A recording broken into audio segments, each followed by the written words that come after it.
नमस्कार बच्चों, स्वागत आप सभी का Shri Shyam group of education के यूट्यूब चैनल पर। मैं विकास शर्मा आपको बीएससी सेकेंड ईयर की फिजिक्स करवा रहा हूँ और इसके अंदर अपने यूनिट फर्स्ट पढ़ रहे हैं जो सिंपल बीएससी है उसकी। और कुछ एक बातें यहाँ से मैं आपको बताऊँ उससे पहले अपने जो नया टॉपिक है उसका नाम लिख देता हूँ। नया टॉपिक आपका है पतले लेंस से अपवर्तन तथा उसकी फोकस दूरी। पतले लेंस से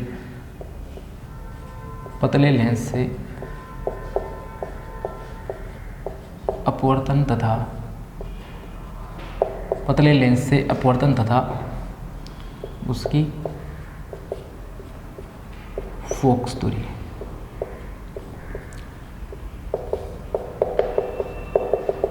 पतले लेंस से अपवर्तन तथा उसकी फोकस दूरी, ठीक है। तो कुछ एक बातें यहाँ से मैं आपको बताता हूँ। जैसे अगर अपने सिंपल बीएससी की तो बात करें, जो आपके पास में सिंपल बीएससी है उन बच्चों के, तो ये जो फर्स्ट यूनिट हम लोग पढ़ रहे हैं यानी चैप्टर फर्स्ट जो अभी मैं आपको पढ़ा रहा हूँ उनकी बुक का, ये चैप्टर फर्स्ट कंप्लीट आता है उनकी यूनिट फर्स्ट के अंदर, ठीक है। और उसके बाद अपने जो चैप्टर सेकंड शुरू करेंगे, चैप्टर सेकंड ये आता है इनकी यूनिट सेकंड के अंदर, ठीक है। तो ये दो यूनिट का सिलेबस भी आपको बता रहा हूँ। तो चैप्टर फर्स्ट जो है यूनिट फर्स्ट के अंदर आएगा और चैप्टर सेकंड जो है यूनिट सेकंड में आएगा। इंटीग्रेटेड के जो बच्चे हैं यानी जो बीएससी बीएड सेकंड ईयर के बच्चे हैं उनके सिलेबस के बारे में अगर बताऊँ तो अभी जो अपने पढ़ रहे हैं उनमें से कुछ एक टॉपिक जो है वही उनका यूनिट फर्स्ट जो है उनका हिस्सा है। पहले चैप्टर का नाम लिख देता हूँ, चैप्टर फर्स्ट और चैप्टर सेकेंड, ठीक है। तो उनके अगर सिलेबस की बात करें तो यहाँ से उनकी बनती है यूनिट फर्स्ट। केवल एक ही यूनिट के अंदर ये दोनों चैप्टर उनके आएंगे। अब देखो चैप्टर कौन से हैं, तो जो सिंपल बीएससी के अंदर बुक्स लगती है मैं उनके चैप्टर की बात कर रहा हूँ कि उनके अंदर जो चैप्टर दिए हुए हैं उनमें किस प्रकार से आपकी यूनिट आती है। तो ये जो चैप्टर सेकंड में आपको करवाऊंगा यानी जो मैं सिंपल बीएससी के बच्चों को यूनिट सेकंड करवाऊंगा ये तो आपके कंप्लीट आने वाली है। जो चैप्टर सेकंड अपने पढ़ेंगे यूनिट सेकंड, ये तो आपके कंप्लीट फर्स्ट यूनिट का पार्ट रहेगा। और इसके अलावा जो अभी तक अपने पढ़ा है चैप्टर फर्स्ट जो मैं सिंपल बीएससी के बच्चों को करवा रहा हूँ जो अभी चल रहा है उसके अंदर से कुछ एक टॉपिक आपके सिलेबस का हिस्सा है। जैसे अपने गोलीय अपवर्तक पृष्ठ पढ़ा था, गोलीय अपवर्तक पृष्ठ उनके आपके सिलेबस का हिस्सा है। और उनके लिए अविपथी बिंदु जो ज्ञात किया था हम लोगों ने वो भी सिलेबस में आता है। अविपथी बिंदु गोलीय पृष्ठ के लिए और जो गोला होता है उसके लिए, दोनों के लिए जो हमने ज्ञात किया था वो आपके सिलेबस का हिस्सा है बीएससी बीएड में जो बच्चे हैं उनका। दूसरा फर्मा के जो नियम है उनको आप लोग पढ़ सकते हो, ठीक है, कोई दिक्कत नहीं है उसमें। और इसके अलावा जो आप लोगों ने तेल बिंदु वाला वो जो तेल निमंजन अभिदर्शक पढ़ा था वो भी आपके सिलेबस का पार्ट है। इसके अलावा जो आवर्धन आप लोगों ने पढ़ा है, आवर्धन तो जब ऑप्टिक्स पढ़ते हैं तो ऑप्टिक्स के लिए ये जरूरी नहीं होता है कि आवर्धन आपके सिलेबस में है या नहीं है। आवर्धन आपको पढ़ना ही पड़ता है, ये तो आप छोटी क्लासों में भी पढ़ के रहे हो आवर्धन के बारे में। तो अब जब आप लोग ऑप्टिक्स पढ़ रहे हो तो ये फर्क नहीं पड़ता कि आपके सिलेबस का हिस्सा है या नहीं है। तो तीनों प्रकार के आवर्धन जो है उनमें रिलेशन जो है ये आपको पता होना चाहिए, ठीक है। तो आवर्धन तो सिलेबस का हिस्सा हो या ना हो, बाकी आपके सिलेबस में टॉपिक तो नहीं दे रखा। सिलेबस जो आप लोग देखोगे उसमें आपको नहीं मिलेगा आवर्धन क्या होता है, पर बहुत सारी जगह आपको इनके फॉर्मूले जो है वो अलग अलग टॉपिक्स में अलग अलग जगह लिखे हुए मिलेंगे। तो आवर्धन जो है आपको पढ़ना चाहिए। आवर्धन पढ़ने के बाद में एक बार टॉपिक आप लोग पढ़ लो, उसके बाद में उनके फॉर्मूले जो है वो आप लोग याद रख सकते हो। इसी तरीके से जो आप लोगों ने पढ़ा है आबे का ज्या प्रतिबंध, और एक अपने पढ़ा है हेल्महोल्ट्ज़ या अपने जिसे लांगराज के नाम से लिखा है, ये जो दोनों टॉपिक पढ़े हैं इनके जो फॉर्मूले आते हैं, जो फॉर्मूले इन लोगों के लिए आप लोगों ने जो इनके लिए फॉर्मूला पढ़ा है अभी के जय प्रतिबंध का, हेल्महोल्ट्ज़ और इसके लांगराज के नियम का, तो ये फॉर्मूले जो है ये सारे फॉर्मूले आपके जो यूनिट फर्स्ट आप लोग चैप्टर सेकंड के अंदर पढ़ने वाले हो। आप लोग जहाँ नेत्रिका पढ़ोगे, नेत्रिका से पहले आप लोगों के दोष दे रखे हैं, वर्ण विपथन जो है उनके बारे में दे रखा है, विपथन वगैरह दे रखे हैं, उनके अंदर आपको इन फॉर्मूलों की जरूरत पड़ेगी, ठीक है। तो ये आपकी मर्जी है कि आप टॉपिक के साथ में अगर इन्हें देखना चाहते हो कि होता क्या है आबे का जय प्रतिबंध, लाग्रांज का सूत्र जो है वो किस प्रकार से बनाया गया और क्यों बनाया गया, किस तरीके से हम लोगों को इसे काम में ले रहे हैं, तो इसलिए आप लोग इन टॉपिक्स को भी देख सकते हो। बाकी ये फॉर्मूले जो है ये 100% आपके आगे काम में आने वाले हैं, ठीक है। तो ये कुछ एक बातें थी। इसके अलावा आगे जो पढ़ने वाले हैं मोटा लेंस, पतला लेंस, ये आपके सिलेबस का हिस्सा नहीं है, ठीक है। सिर्फ इनके जो फॉर्मूले हैं वो फॉर्मूले आप लोगों को याद रखने हैं, ठीक है। मोटा लेंस, पतला लेंस, इन सब के लिए जो तुल्य फोकस दूरी का फॉर्मूला होता है वो फॉर्मूला क्या होता है, तो फॉर्मूले वगैरह आप लोग याद रख सकते हो इनके। तो इस तरीके से आपका जो सिलेबस है वो दिया हुआ है, ठीक है। अगर ज़्यादा सिलेबस की बात करें तो जो सिंपल BSc है इनका यूनिट फर्स्ट जो है और यूनिट सेकंड जो है इनके अंदर टॉपिक्स ज़्यादा है, ठीक है। तो यहाँ ये जो 2 चैप्टर है इनमें सबसे ज़्यादा टॉपिक दिए हैं, इसलिए मैं इन्हें पढ़ा रहा हूँ और इन्हीं 2 चैप्टर्स के अंदर आपके टॉपिक्स जो है वो लगभग कंप्लीट टॉपिक जो आपको मिल जाएंगे, ठीक है। तो आपका सिलेबस देख लेना और उसके अकॉर्डिंग आप जो है ये सारे टॉपिक इसमें देख लेना। अभी जो अपने बचा हुआ पार्ट पढ़ रहे हैं सिंपल BSc का जो चैप्टर मैं आगे पढ़ा रहा हूँ, ये चैप्टर जो है सिंपल BSc के बच्चों के लगने वाला है। जो इंटीग्रेटेड के बच्चे हैं इनके ये चैप्टर आगे नहीं लगेगा, ठीक है। इस बात का आप लोग ध्यान रखना। जहाँ से मैं यूनिट सेकंड इनकी जब शुरू करूँगा सिंपल BSc वालों की, तब आपका आगे का पार्ट जो है इसका शुरू होता है, ठीक है। तो ये कुछ एक सिलेबस के बारे में आपके था। बाकी आप लोग सिलेबस जो है आपकी जो यूनिवर्सिटी है उसकी वेबसाइट से डाउनलोड कर सकते हो। ये मैं आपको पहले भी बता चुका हूँ कि एक बार आप लोग सिलेबस जो है यूनिवर्सिटी की वेबसाइट से डाउनलोड कर लो और उस सिलेबस के अंदर देख लो कि कौन कौन से टॉपिक जो आपके सिलेबस का पार्ट है, ठीक है। और जो सिंपल BSc के बच्चे हैं उनके लिए जो ऊपर यूनिट लिख रहा हूँ और जो आपकी थंबनेल होती है उस पर जो यूनिट लिखी गई है वो सिंपल BSc के बच्चों के अकॉर्डिंग लिखी गई है। जो चैप्टर वगैरह अपने पढ़ रहे हैं वो सिंपल BSc जो है उनके अकॉर्डिंग चल रहे हैं। तो अब अपना टॉपिक आता है पतली लेंस से अपवर्तन तथा इसकी फोकस दूरी, ठीक है। ये सिर्फ सिंपल BSc के अंदर टॉपिक लगता है, पतला लेंस, मोटा लेंस और आगे के जो टॉपिक है वो सारे। तो देखिए पतले लेंस से अपवर्तन तथा इसकी फोकस दूरी अगर अपने को ज्ञात करनी हो तो किस तरीके से ज्ञात करेंगे। तो इसमें सबसे पहले अपने एक पतला लेंस मान लेते हैं कि हमारे पास में एक पतला लेंस है।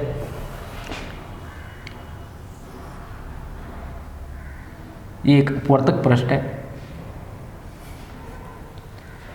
और ये एक दूसरा अपवर्तक पृष्ठ है।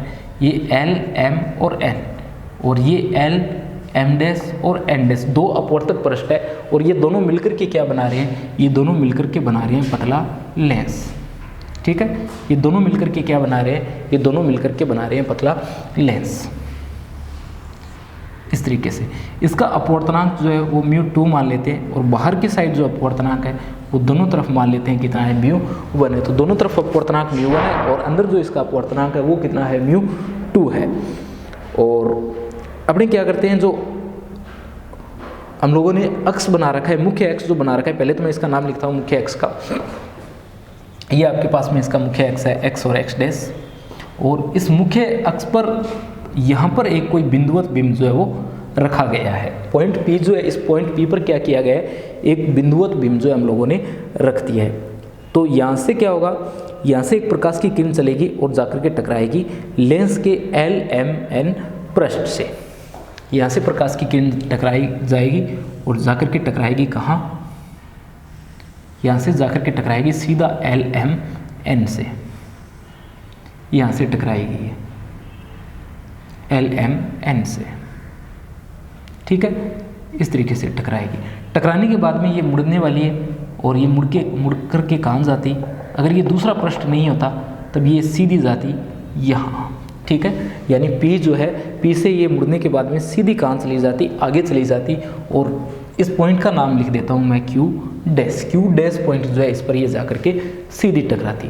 पर अब ऐसा होगा नहीं, क्यों नहीं होगा, क्योंकि इसके आगे एक पृष्ठ और आता है L, M' और N'। अगर इस पॉइंट को मैं O के नाम से लिखूं तो L, M' N जो है एक पृष्ठ और आता है। तो ये जो प्रकाश की किरण आ रही है ये यहाँ से आने के बाद में क्या होगी, अभी तो यहाँ तक आएगी, ठीक है। यहाँ तक आने के बाद में ये क्या हो जाएगी, आगे जा करके मुड़ जाएगी, ठीक है। यानी ये जो अपवर्तक पृष्ठ है दूसरा L, M', N', इससे भी ये क्या हो जाएगी, मुड़ जाएगी और इसका प्रतिबिंब जो है अपने को प्राप्त होगा क्या, Q। तो P जो है, इससे चलने वाली प्रकाश की किरण दो जगह मुड़ने वाली है, एक तो LMN पृष्ठ पर और एक यहाँ जा करके आगे ये मुड़ जाएगी LM' और N से। ध्यान रखना, इसके बाद में आगे जितने भी पतले लेंस दिए गए उनके लिए नॉर्मली जैसे आप लोग बनाते हो, जैसे छोटी क्लासों में आप लोगों ने डायग्राम बनाया है इस तरीके से, तो अपने नॉर्मली क्या करते हैं, इसे यहीं से मोड़ देते हैं, ठीक है। बीच से आप लोग मोड़ सकते हो, वैसा कोई रूल है नहीं, आप लोग यहाँ से भी मोड़ सकते हो और यहाँ से भी इसे मोड़ सकते हो, ठीक है। पर अगर बिल्कुल सही डायग्राम अपने बनाए इसका तो सामने जो डायग्राम बना है इसके अकॉर्डिंग जो है ये मुड़ने वाली है। पहले ये यहाँ से मुड़ेगी, यहाँ से मुड़ने के बाद में ये सीधी चली जाती, ठीक है, इस प्रकार से ये चली जाती, परंतु दूसरे अपवर्तक पृष्ठ की वजह से ये एक बार फिर से क्या हो जाएगी, मुड़ जाएगी। और Q जो पॉइंट है इस पर जाकर के क्या प्राप्त होगा, इसका प्रतिबिंब प्राप्त होगा। तो ये चली P से और Q जो है इसका क्या प्राप्त हो जाता है, हमें प्रतिबिंब जो है वो प्राप्त हो जाता है, ठीक है। अब देखिए अपनी दूरियां अगर माने तो मान लेते हैं कि ध्रुव से LMN जो है उसके ध्रुव से आपका बिंब जो है वो कितनी दूरी पर रखा गया है, स्मॉल u दूरी पर रखा गया है। और इससे जो आपको प्रतिबिंब मिल रहा है, यानी ये जो इसका ध्रुव है LMN का, इसके ध्रुव से ये कितनी दूरी पर रखा गया है, स्मॉल u दूरी पर रखा गया है। और इसका प्रतिबिंब जो है आपको कहाँ प्राप्त होता है, तो इसका प्रतिबिंब आपको प्राप्त हो रहा है यहाँ, ठीक है। ये जो आपका पॉइंट है Q डैश आप लोग जिसे बना रहे हो, इस साइड आपको क्या प्राप्त हो रहा है, इसका प्रतिबिंब प्राप्त हो रहा है। कितनी दूरी पर प्राप्त हो रहा है, ये आपको V डैश दूरी जो है उस पर प्राप्त हो रहा है। और ये प्रतिबिंब आपको किसके लिए प्राप्त हो रहा है, ये प्राप्त हो रहा है LM डैश और N डैश के लिए। तो इस तरीके का डायग्राम जो है हमें प्राप्त होगा। ये जो दूरी है इसकी LMN पृष्ठ जो है इसके ध्रुव से पॉइंट P की दूरी स्मॉल u है, और L ये जो दूसरी तरफ Q डैश जो है इसके ध्रुव से जो दूरी है वो अपने कितनी लेकर के चल रहे हैं, V डैश लेकर के चल रहे हैं। और Q जो है वो LM डैश N जो आपका पृष्ठ है उससे कितनी दूरी पर स्थित है, स्मॉल v दूरी पर स्थित है। तो सबसे पहले अपने इसमें क्या करते हैं, गोलीय पृष्ठ पर अपवर्तन का जो सूत्र है उसे काम में लेते हैं, ठीक है। किसके लिए, LMN पृष्ठ के लिए, LMN पृष्ठ के लिए। अगर अपने उस सूत्र को काम में ले तो देखिए आपके पास में क्या बनेगा, आपके पास में बनेगा μ2 अपॉन क्या आएगा, V आएगा, पर V की बजाय क्या लिखना पड़ेगा अपने को, V डैश लिखना पड़ेगा, क्योंकि इस P का प्रतिबिंब आपको क्या मिलता है, Q डैश मिलता है। अगर ये सामने वाला पृष्ठ यहाँ नहीं होता तो P का प्रतिबिंब LMN की वजह से आपको क्या मिलता, Q डैश मिलता, जो कितनी दूरी पर स्थित है, V डैश दूरी पर स्थित है। माइनस का कितना आता, μ1 आता, जो कितनी दूरी पर स्थित है, स्मॉल u दूरी पर स्थित है। और किसके बराबर आता, तो ये आता μ2 माइनस μ1 अपॉन कैपिटल R। ये आपके पास में समीकरण प्राप्त हो जाती। First μ2 upon V dash minus μ1 बटा u, और किसके बराबर है, μ2 माइनस μ1 अपॉन R1 के बराबर है। ये जो R है इसको मैं R1 लिख देता हूँ। जो LMN पृष्ठ है इसके लिए जो त्रिज्या है उसका मान कितना है, R1 है। और जो LM डैश और N डैश N जो आपके पास में आने वाला है उसके लिए ये जो मान है इसे मैं लिख दूंगा R2 से, ठीक है। अब देखिए जो प्रतिबिंब Q डैश है वो क्या करने वाला है, यहाँ पर जो प्रतिबिंब Q डैश है, प्रतिबिंब Q डैश जो है वो बिंब का कार्य करने वाला है, किसके लिए, L M डैश और N के लिए। यानी जो आपके पास में Q डैश पॉइंट प्राप्त हुआ है वो किसका कार्य करेगा, जो L M N पृष्ठ है इसका प्रतिबिंब जो है वो कार्य करेगा L M डैश N के लिए बिंब का, ठीक है। यानी ये जो प्रतिबिंब है ये इसके लिए किसका कार्य करने वाला है, बिंब का कार्य करने वाला है। इसका सूत्र जब आप लोग लिखोगे जहाँ u आएगा उसकी जगह आपको V डैश लिखना पड़ेगा, और जहाँ V आएगा वहाँ आप लोग V लिख दोगे, जहाँ R आएगा वहाँ क्या लिख दोगे, R2 लिख दोगे। तो आपके पास में सूत्र देखिए क्या बनेगा, आपके पास में सूत्र बनेगा μ1 अपॉन V, μ1 अपॉन V और माइनस μ2 अपॉन V डैश, ठीक है, μ2 अपॉन V डैश किसके बराबर आएगा, ये आएगा μ1 minus μ2 upon R2, μ1 minus μ2 upon R2, ठीक है। तो ये समीकरण जो है हमें 1 प्राप्त होती है और ये समीकरण 2 प्राप्त होती है। ये फॉर्मूला जो है इस प्रकार से क्यों लिखा गया है इसके बारे में अपने काफ़ी डिटेल से बात कर चुके हैं जब अपने पढ़ रहे थे मोटा लेंस। तो मोटे लेंस के अंदर हम लोग पढ़ चुके हैं। तो μ1 अपॉन कितना आएगा, V माइनस का आएगा μ2 अपॉन V डैश, और किसके बराबर, μ1 माइनस μ2 अपॉन R2 के बराबर। अगर अपने क्या कर देते हैं, समीकरण 1 और 2 को जोड़ देते हैं, समीकरण 1 में क्या कर देते हैं, समीकरण 2 को जोड़ देते हैं। समीकरण आपके पास में जो आने वाली है इन समीकरणों को अगर अपने क्या कर दें, जोड़ दें, तो आपके पास में जो μ2 वाला मान है ये क्या हो जाता है, निरस्त हो जाएगा। और देखिए क्या बचेगा,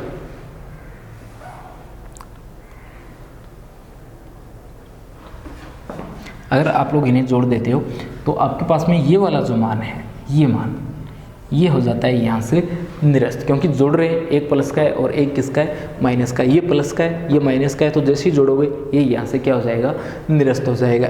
एक तो ये बचेगा और इसमें से माइनस करके आपके पास में क्या बचेगा, आगे जो मान लिखा गया है वो बचेगा। तो ये बचता है μ1/v, माइनस का कितना लिखना पड़ेगा आपको, μ1/u, ठीक है। और आगे चलकर अपने अगर μ2 माइनस μ1 को कॉमन लें, μ2 माइनस μ1 को कॉमन लें, तो ये तो आएगा आपके पास में 1/r1। कितना आएगा, 1/r1। यहाँ से तो कुछ बचेगा ही नहीं, सीधा कितना बचेगा, 1/r1 बचेगा। पर जो आपके पास में ये वाली टर्म है, इसमें तो आपके पास में है ही नहीं μ2 माइनस μ1, तो ये बनाना पड़ेगा। कैसे बनाओगे, माइनस को कॉमन लेकर के बनाओगे, और बनाने के बाद में अंदर क्या बच जाएगा आपके पास में, ये मान जो है बच जाएगा समीकरण 3, 1/r1 माइनस 1/r2, ये मान हमारे पास में बचेगा। अब देखिए ये जो समीकरण आपको प्राप्त हुई है समीकरण 3, इस समीकरण 3 में अगर आप लोग क्या कर देते हो, μ1 जो है उस μ1 का भाग लगा देते हो। समीकरण 3 में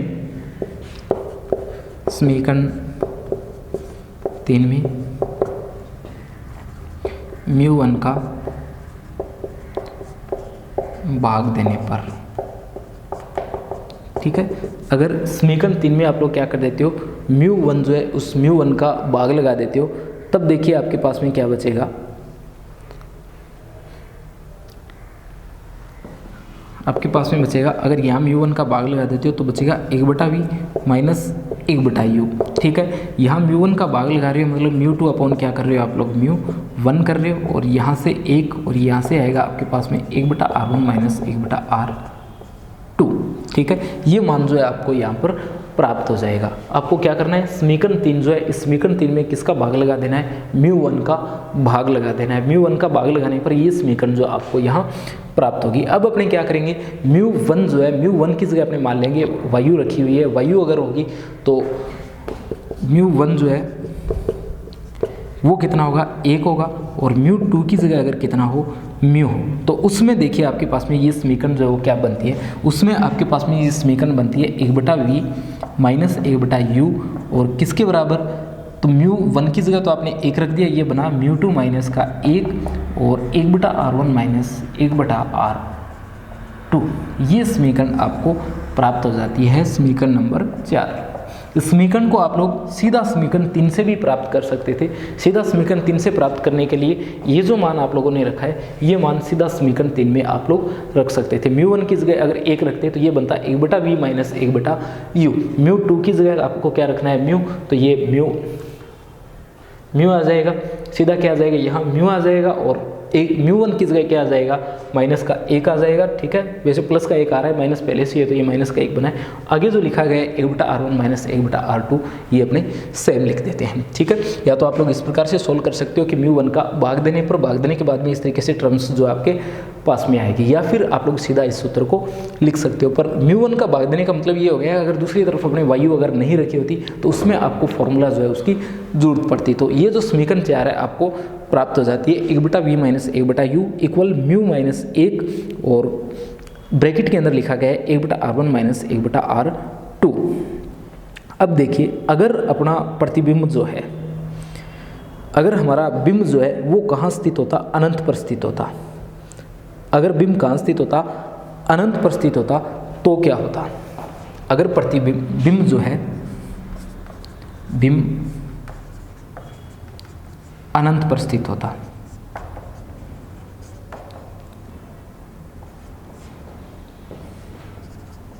अगर बिंब अनंत पर स्थित होता तो आपका u जो है, u कितना बनता, u इक्वल बनता अनंत, u इक्वल कितना बनता, अनंत बनता। अगर बिंब कहाँ स्थित होता, अनंत पर होता। आपको पता है कि जब भी आप लोग बिंब को अनंत पर रखते हो तो यहाँ आपके पास में जो प्रतिबिंब बनने वाला है वो बनने वाला है द्वितीय फोकस बिंदु पर, यानी v का मान कितना प्राप्त हो जाता, आपको f के बराबर प्राप्त हो जाता है। यानी आपका जो प्रतिबिंब है वो प्राप्त होता आपको द्वितीय फोकस बिंदु पर, और द्वितीय फोकस बिंदु पर अगर बनता तो आप लोग रख देते, v की जगह आप लोगों को रखना पड़ेगा f, तो 1/f माइनस 1/अनंत, ठीक है, और किसके बराबर, mu minus 1 1/r1 minus 1/r2। ठीक है, ये समीकरण प्राप्त होती। एक बटा अनंत को अपने क्या लिख देते 0, तो एक बटा एफ बराबर म्यू माइनस एक एक बटा R1 माइनस एक बटा R2, ये समीकरण जो है हमें प्राप्त हो जाती एक बटा एफ के लिए। ठीक है, एक बटा एफ के लिए ये वाली समीकरण मिलती। क्या लिखा हुआ है इसमें, एक बटा एफ इक्वल म्यू माइनस एक और एक बटा R1 माइनस एक बटा R2। तो इस समीकरण के अंदर आप लोग देख सकते हो कि पतली लेंस की फोकस दूरी जो है वो किस पर डिपेंड करती है। तो पतला लेंस जो आपके पास में है, समीकरण नंबर अगर अपने इसे दें तो समीकरण नंबर 5 बनती है। तो पतला लेंस जो आपके पास में आने वाला है, पतले लेंस की फोकस दूरी जो किस पर डिपेंड कर रही है, तो ये डिपेंड कर रही है अपवर्तनांक म्यू पर। किस पर डिपेंड कर रही है, अपवर्तनांक म्यू पर डिपेंड कर रही है। इसके अलावा जो R1 और R2 है, R1 और R2 यानी जो आपके पास में वक्रता त्रिज्याएं जो होती है उन त्रिज्याओं पर भी डिपेंड कर रही है और ये डिपेंड करती है म्यू पर। तो LMN पृष्ठ, LM' पृष्ठ और इसके साथ साथ जो अपवर्तनांक आपके पास में म्यू है उस पर क्या करता है, डिपेंड करता है पतले लेंस की फोकस दूरी। फोकस दूरी का ये फॉर्मूला आपको याद रखना पड़ेगा। इसके साथ साथ पीछे अपने जो मोटा लेंस पढ़ा था उसकी फोकस दूरी का भी सूत्र आपको याद रखना होगा। तो उस सूत्र के अंदर से आप लोग अगर उनको पतला लेंस मान लो t = 0 कर दो तो उसमें ये सूत्र हम लोगों को प्राप्त हुआ था, जो किसके लिए था, पतले लेंस के लिए था। कुछ एक कंडीशंस आप लोग इसके अंदर देख सकते हो, जैसे देखिए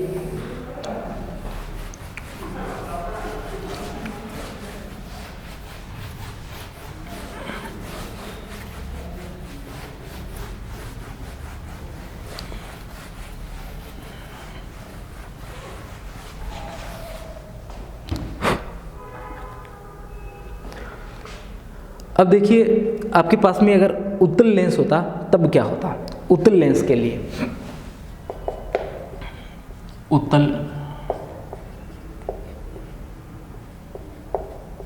लेंस के लिए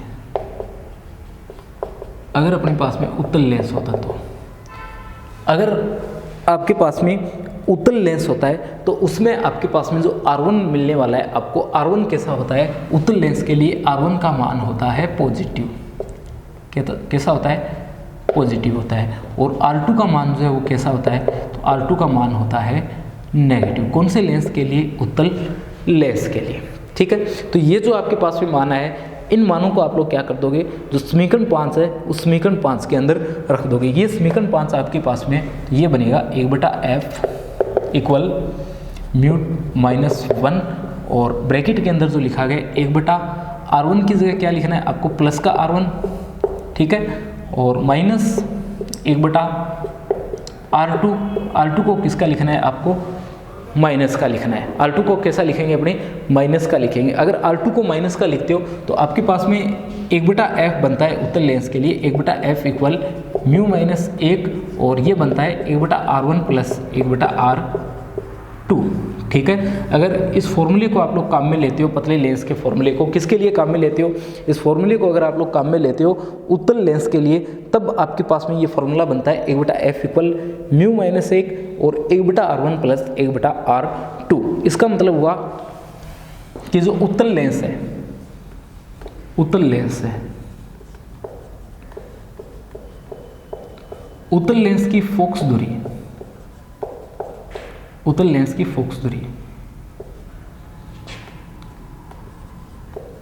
कैसी प्राप्त होती है आपको, पॉजिटिव प्राप्त होती है। उत्तल लेंस की फोकस दूरी जो है वो किस प्रकार की प्राप्त होती है हमें, तो उत्तल लेंस की फोकस दूरी जो है वो प्राप्त होती है धनात्मक यानी पॉजिटिव।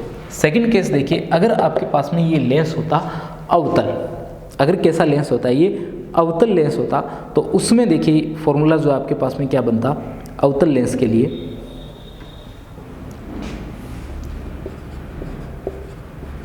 अवतल लेंस के लिए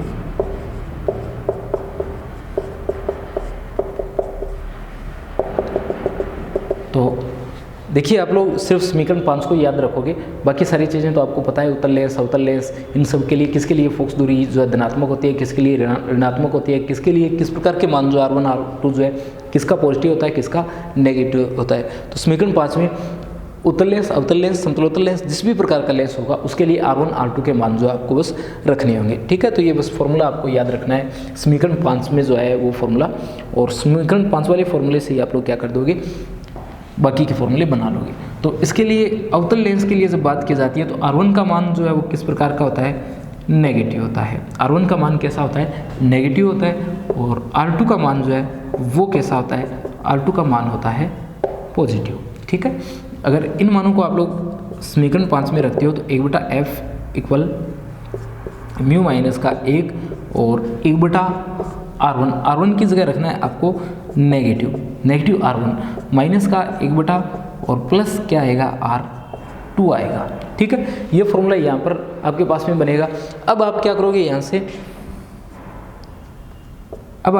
यहाँ से, इसे लिखोगे 1/f इक्वल म्यू माइनस का 1 और इसे लिख दोगे माइनस का 1/R1 माइनस का 1/R2 और इसी को आप लोग लिख सकते हो 1/f equal minus mu minus 1/R1 plus 1/R2।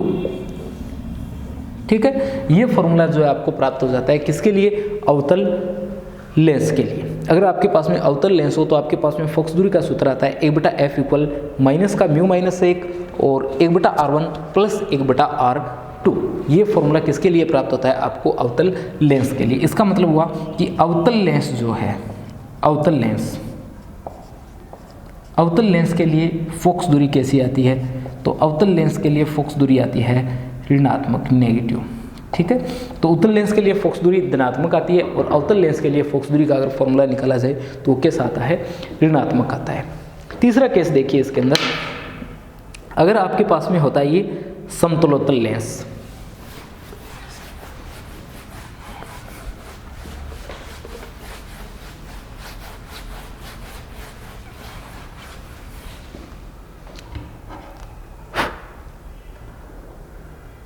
तो समतलोत्तर पृष्ठ अगर होता आपके पास में,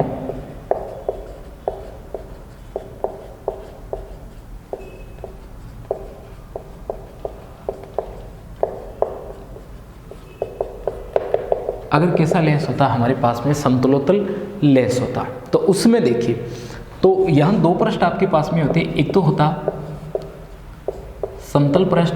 समतल पृष्ठ के लिए R1 जो है वो कितना मिल जाता आपको, अनंत मिल जाता। समतल पृष्ठ जो है उसके लिए R1 का मान कितना प्राप्त हो जाता, अनंत प्राप्त हो जाता।